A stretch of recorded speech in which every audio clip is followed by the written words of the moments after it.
Labour versus Conservatives on housing. Firstly, they both have a very similar housing target to deliver 1.5 million for Labour and 1.6 million for Conservatives over the next 5 years. 2.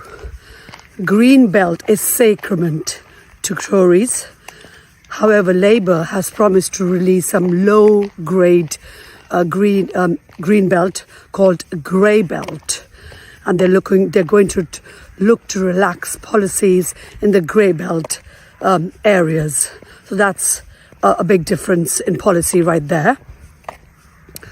Labour is also looking to resource local planning departments with around 300 planning officers, which really is just a tiny dot in the massive resources problem that we currently have in all planning departments across the country.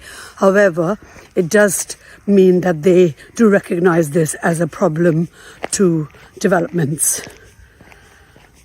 And those are the three big differences in planning policies. Both of the parties are willing to keep the urban, i.e. the brownfield policies, I call permitted development rights, in place, although Labour might call it something else. So there is obviously the main differences there, but the key thing here is planning applications have dropped by 11% in the year up to March 2024, which means the tough housing market, the sort of flatlined demand in the market at the minute has actually worked negatively, obviously, in terms of discouraging small property developers to actually look for sites and apply for planning policies. So that is really where the crux of the problem lies, is in the fact that small and medium-sized developers are really struggling through this very high interest rate period, and also the fact that apartments are not selling. On top of all of these issues, you have the RICS on a very negative trend, downvaluing all properties, and that has also discouraged small property developers even further. So, guys, be very careful when you're choosing which party to vote for, depending on where you are in your property journey.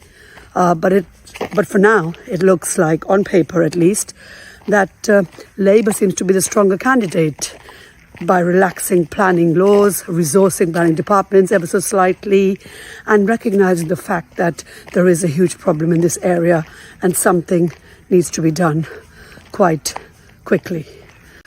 On the flip side, Labour has some very anti-landlord policies. So, for example, rent cap and rent controls, which would definitely kill the open market, and more landlords would sell up, therefore reducing the amount of rental properties available in the market and have a knock-on effect on the rents, which are only going to go one way, which is up.